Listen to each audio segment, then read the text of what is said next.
Bonjour tout le monde, aujourd'hui nous sommes au practice de la Bouchardière tout près de Vendôme, on va dire entre Chartres et Tours pour ceux qui veulent situer et qui sont pas doués en géographie. Donc on est avec Nicolas Bedu. Bedu, le nom vous dira peut-être quelque chose parce que c'est le frère de Rémi Bedu. Rémi Bedu qui travaille notamment au golfe de Montgriffon, professionnel, et qui aussi publie des articles dans le journal du golf. Je crois que c'est lui notamment qui analyse les swings des champions avec les décompositions de leur swing. Donc voilà, ça fait 5 ans qu'on existe.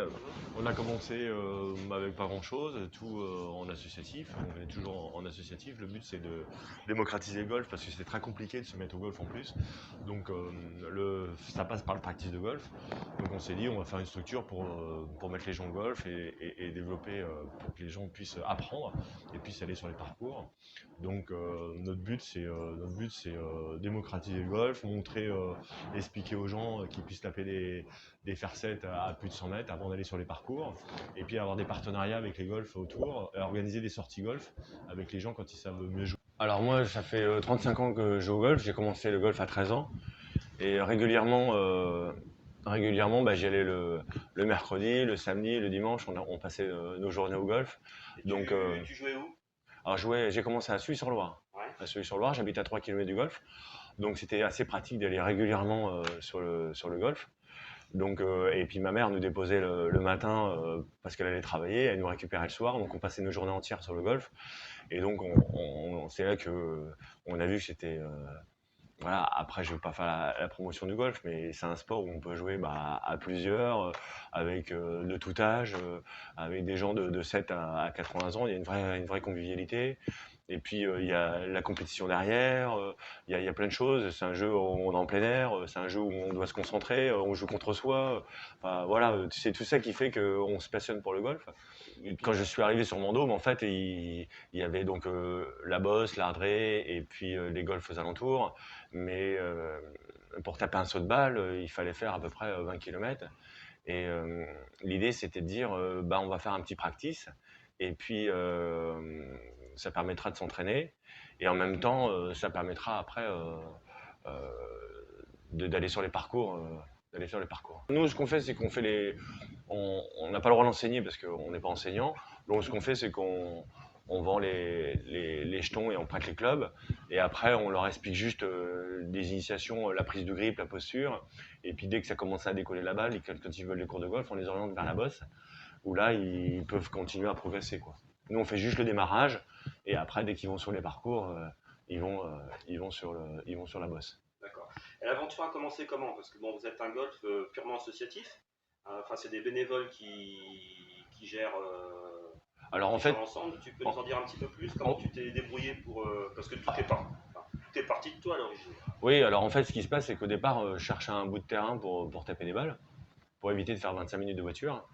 Et puis, il s'avère qu'au début, on voulait être sur un étang pour taper quelques balles et puis ramasser avec un bout de bateau.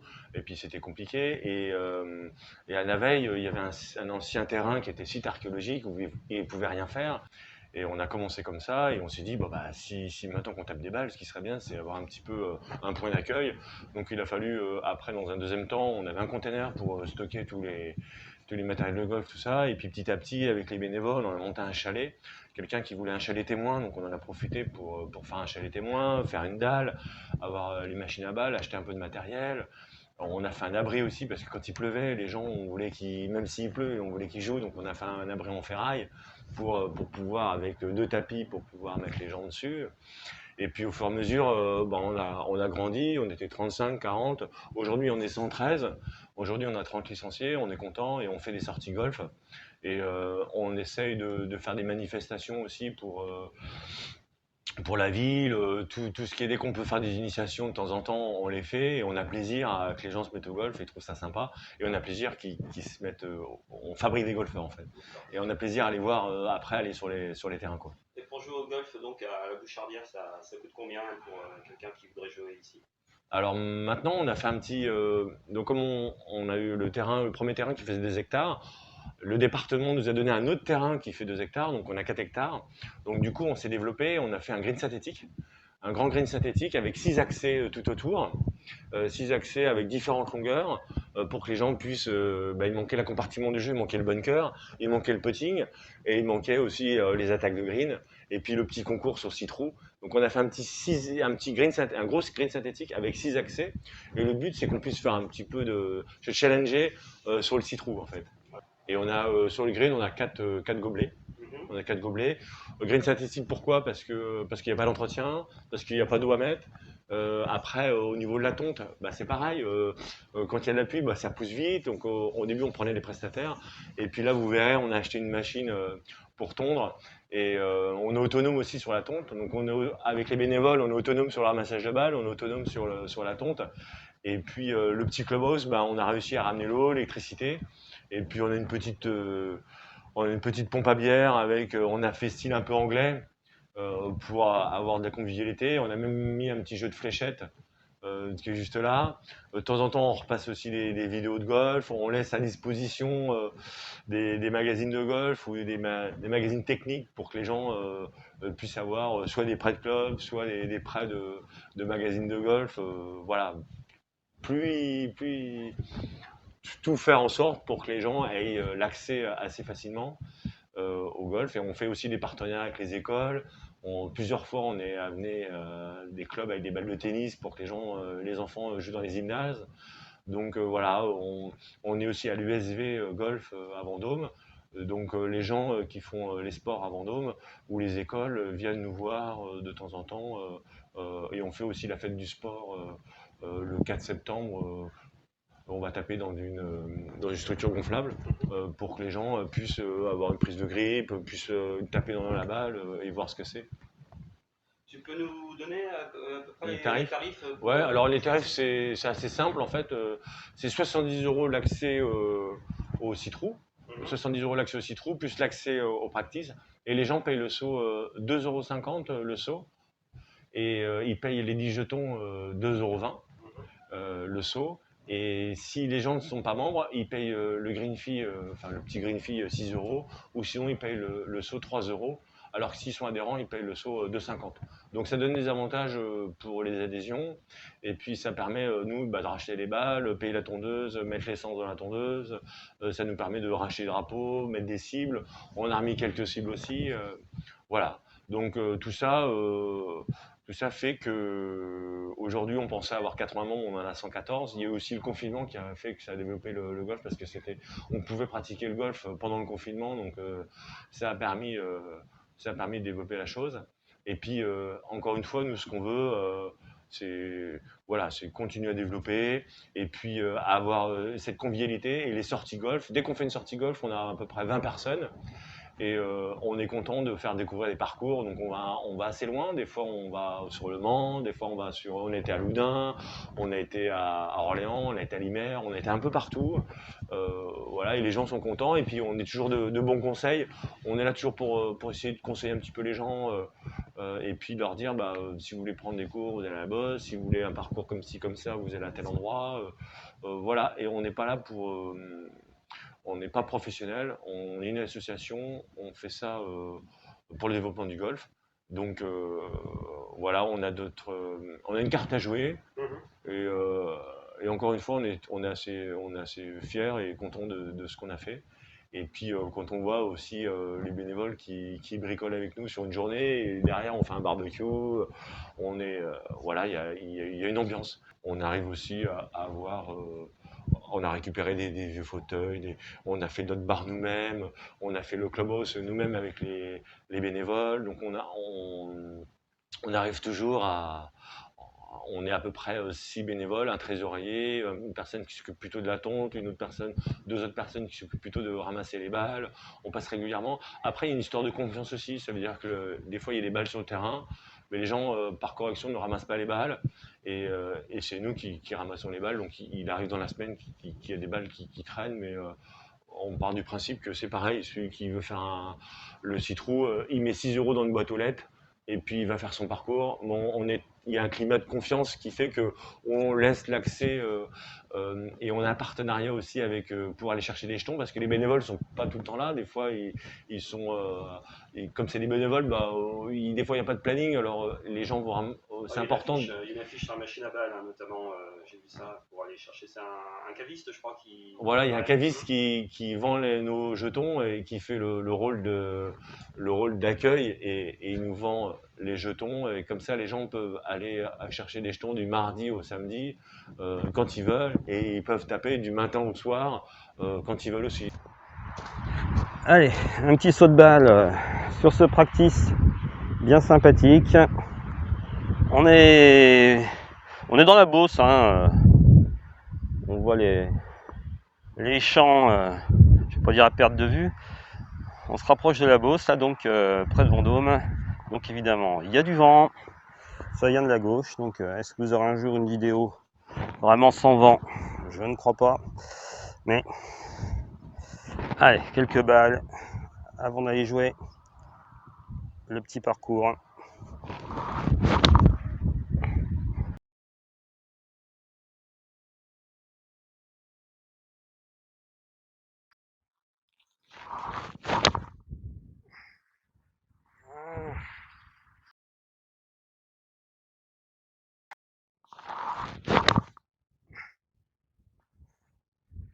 C'est pas énorme.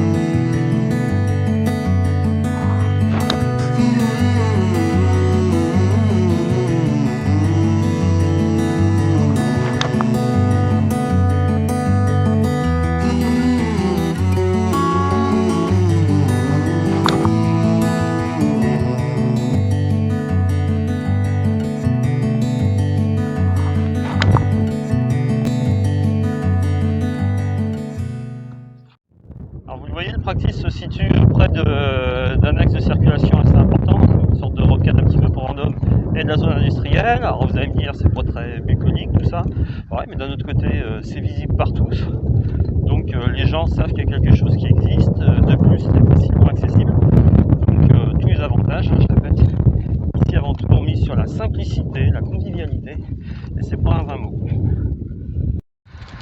Donc le practice de la Bouchardière possède désormais, on va dire, 6 trous d'entraînement. Alors je vous explique le principe, hein. On arrive là au départ du trou numéro 1. Voilà. Donc par 394 mètres. Aujourd'hui on a le vent en pleine figure. On distingue au loin là-bas, je vais vous zoomer ça, le green, avec les drapeaux qui volent au vent donc. À départ sur tapis, et en fait vous avez un green unique avec 6 départs différents répartis, on va dire, en étoiles autour, ce qui fait que ça fait 6 attaques de green différentes. C'est idéal pour s'entraîner. Donc pour des raisons d'entretien, de praticité, l'association a donc opté pour un green synthétique. Si vous avez vu ma vidéo sur le golf de Fleuret, ce type de green répond étonnamment bien, donc de toute façon c'est pas très gênant. Bon, moi je vais taper mon départ là, donc on a des bois sur la droite. Bon, je vous cache pas, et hors limite sur la gauche, hein, avec le vent dans la figure, 194 mètres, je vais pas me risquer un drive hypothétique. Je vais taper tranquillement un petit fer, genre, parce que là ça souffle fort, hein.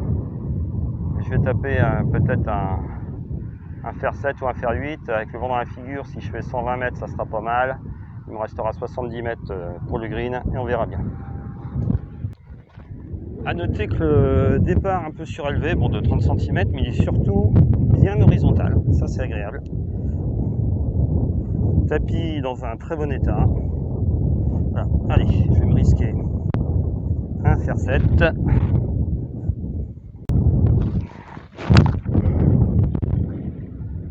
Vraiment le vent dans la figure, elle est plutôt bien droite. Vérifier bon parce que le terrain est assez sec. Ok, le dû faire c'est 120 mètres difficilement, mais c'est très bien. Hey. plutôt bien centré. Voilà, alors là, contrairement à d'habitude, hein, je ne vais pas trop vous faire découvrir la remontée de fairway, parce que ça n'a pas vraiment lieu d'être. Hein. Donc il faut savoir que comme c'est un lieu qui n'a pas une influence énorme, si vous avez envie de vous mettre à 80 mètres du green sur l'herbe pour tester vos wedges ou choses de genre là, il n'y a aucun souci. Il suffit de faire attention aux différentes personnes qui peuvent être là, mais il n'y a pas une forte influence. Donc vraiment, pour s'entraîner, vous pouvez y passer le temps que vous voulez. Donc si vous êtes dans le coin, n'hésitez pas à venir. Hein, c'est vraiment un lieu pour s'entraîner, très sympa, avec un accueil très convivial, comme vous avez pu le voir dans l'interview que j'ai menée. Allez, on va vers ma balle, il y a un espèce de petit arbrisseau. Je crois qu'elle est tombée légèrement après. Alors, 60 mètres pour ce drapeau. Allez, on va jouer ça donc avec le 60 degrés. À noter que j'ai les pieds un peu plus bas que la balle. Donc j'ai une balle qui va partir légèrement vers la gauche. Donc je vais viser en fait le drapeau de droite. Je grippe un peu plus court également. Parce que on s'entraîne, donc justement, fais attention à la technique. Il aurait fallu que je nettoie les stries de mon club, ça c'est pas dramatique. Et donc pour moi 70 mètres c'est un 3/4 normalement, de 60.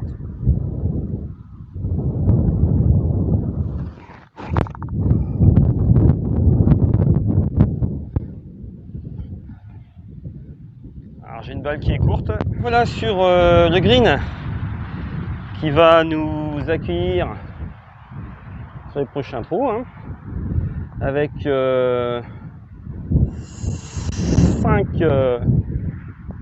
trous creusés, donc on peut même s'entraîner au putting honnêtement. Petite pente, pas très forte mais qui existe quand même hein, si on veut s'entraîner un petit peu. Le bunker d'entraînement à côté, à proximité du green, avec je sais pas si vous le voyez, mais du très très beau sable fin. Donc là il y a tout ce qu'il faut. Aménagement avec des petites bosses, vous voyez, autour du green pour s'entraîner aux approches dans différentes situations. Voilà, sur le pied avant.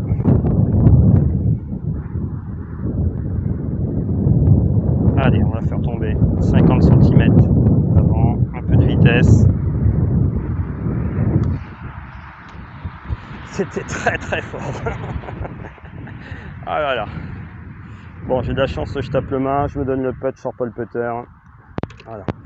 Allez, ça fait un bogey, mais bon ça, je répète, c'est très très secondaire. L'idée du green, je dirais un green qui mesure au plus large à peu près peut-être 9 mètres et une quinzaine de mètres de long. On doit pas être loin des 150 mètres carrés.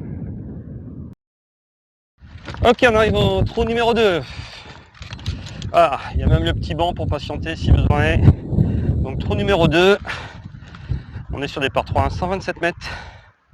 127 mètres, on aura le vent dans le dos cette fois-ci. 127 mètres, vent dans le dos. Ça descend un tout petit peu, bon, c'est un pitching wedge. Hein. Donc le tapis n'est pas orienté vers le trou, donc ça oblige à s'orienter correctement.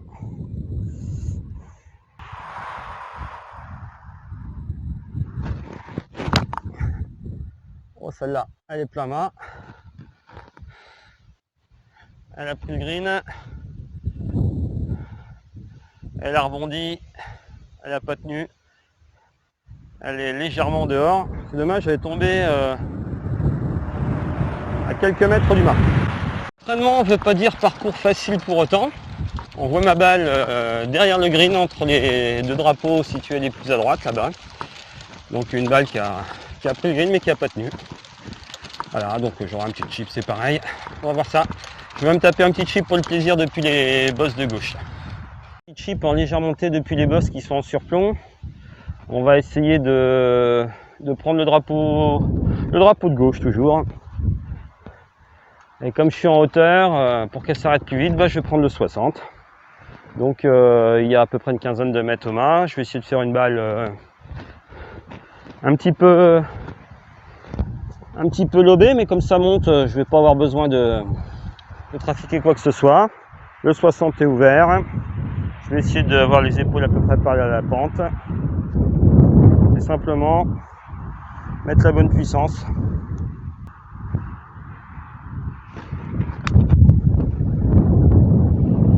On est tombé à 20 cm. Bon, évidemment, pas de speed. Et bon, on vise plus sur un synthétique.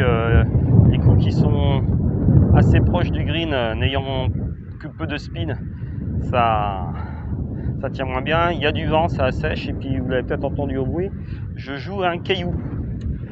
Donc, un bon chip quand même. Allez, toujours au 60. Dans une position pas si lointaine du coup que j'ai joué tout à l'heure. Donc là, je suis à peu près à 4,50 m, 5 m du green. C'est bien, j'ai un lie relativement pauvre. Eh ben, c'est un bon entraînement. Là aussi, alors ça monte légèrement. Je vais essayer de faire tomber la balle assez molle, assez proche du drapeau. Donc, je ne mets pas la balle trop en arrière dans le stance, hein, je veux vraiment qu'elle monte. Allez, il faut qu'elle fasse ses 6 mètres.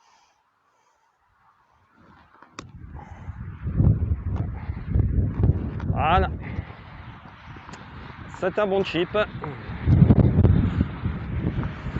pareil, je me donne le putt, hein, je sors pas le putter. Et ça fait le par. Et puis, ben, pendant que j'y suis, je vais faire 2 sorties de bunker. Alors, il y a beaucoup de sable. Ça se sent hein, sous les pieds. Je vais me mettre à plat là pour. Et comme le sable est fin, ben, le 60 est pas mal parce que il va falloir donner de la vitesse, pas prendre trop de sable. Alors j'ai pas un gros bounce dessus, donc il va falloir que je sois assez léger, que je m'enfonce pas trop dans le sable.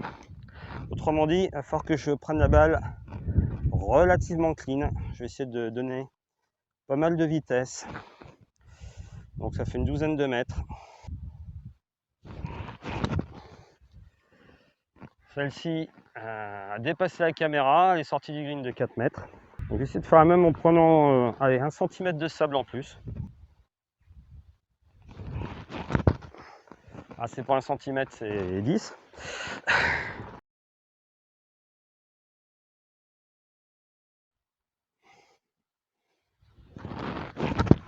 Voilà, face très ouverte. Ah, celle-ci, je prends.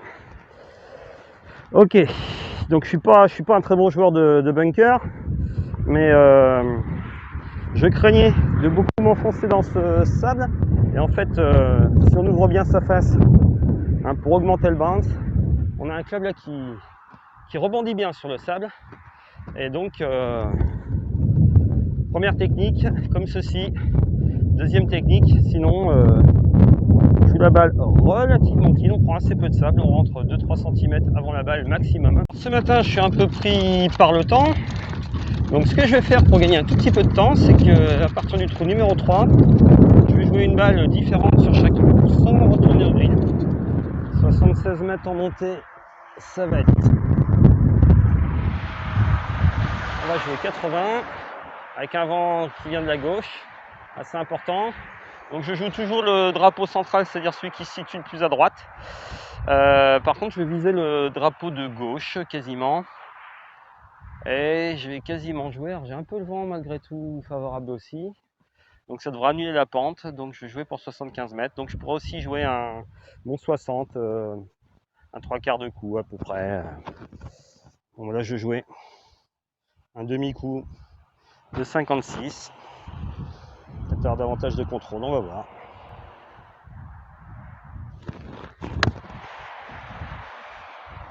C'est un peu court ça à mon avis. C'est un tout petit peu court et donc ça rebondit sur le sec et ça finit sur une butte après le green. Ok, donc 108 mètres, pas beaucoup de recul pour la caméra, on va faire comme on peut. Allez, ça monte un petit peu, mais le vent aide un petit peu. On va essayer un gap wedge. On ne peut pas se permettre de rater le green, hein. Si on rate le green, c'est relativement sec autour. La balle peut aller un peu où elle veut.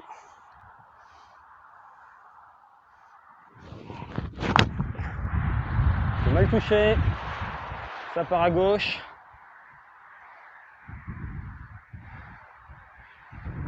Ça a dû prendre un tout petit bout de green sur la gauche. Numéro 5, 157 mètres, toujours en montée.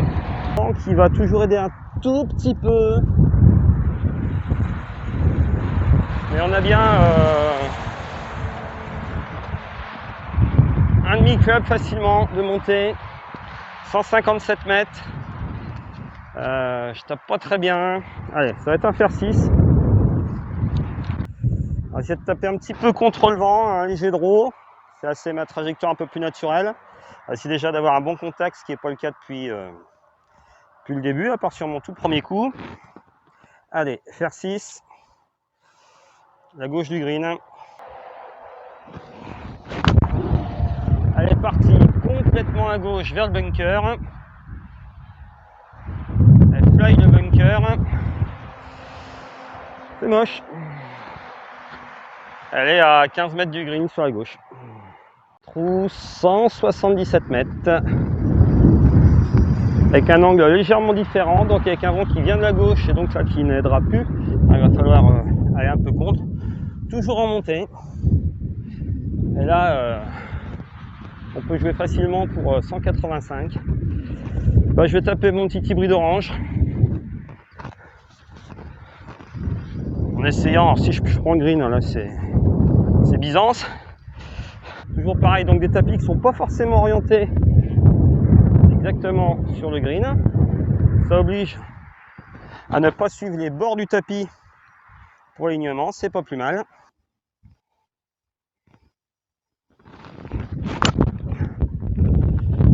Elle est pas mal, elle part vers le bunker, un peu à droite. Elle doit être un petit peu au même endroit que l'autre. Elle a tapé entre le green et le bunker. Et puis après, bon, je sais pas trop ce qu'elle a fait. On verra bien. Vous habitez dans le secteur.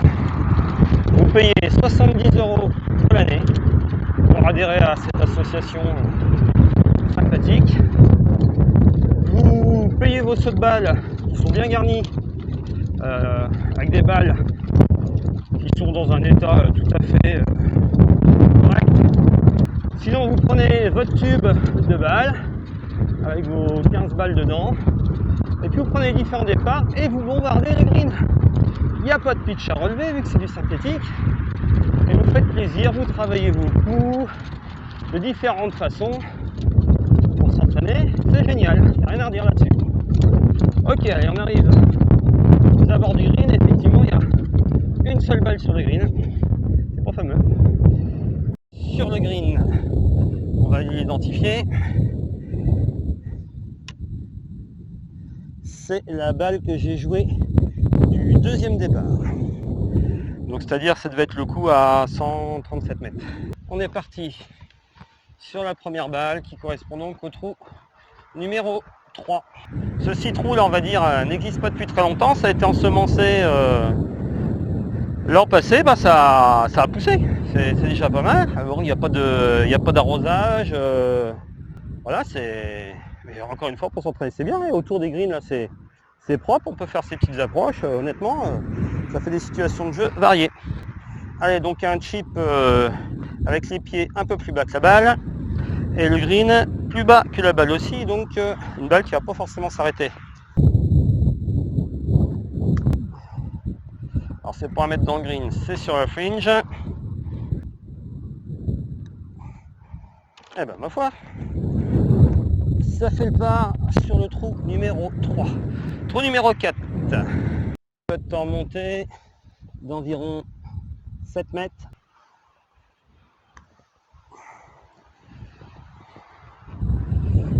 C'est un très mauvais putt.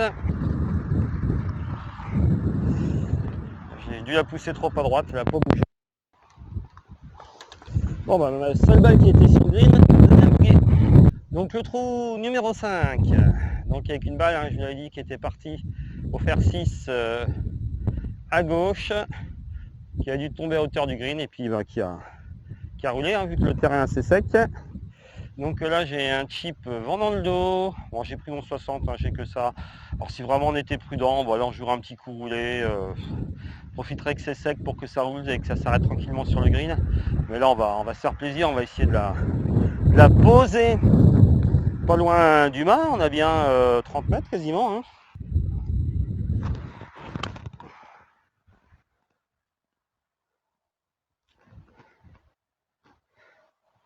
Donc une balle qui est tombée pas mal, qui a pas beaucoup spiné. Bon, c'est pas très étonnant avec le vent dans le dos.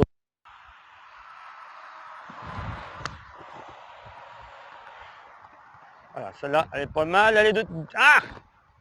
J'ai cru qu'elle était dedans.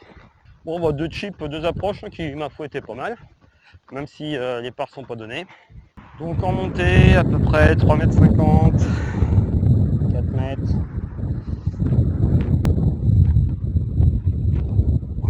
Allez, avance. Ah bah tiens, splendide.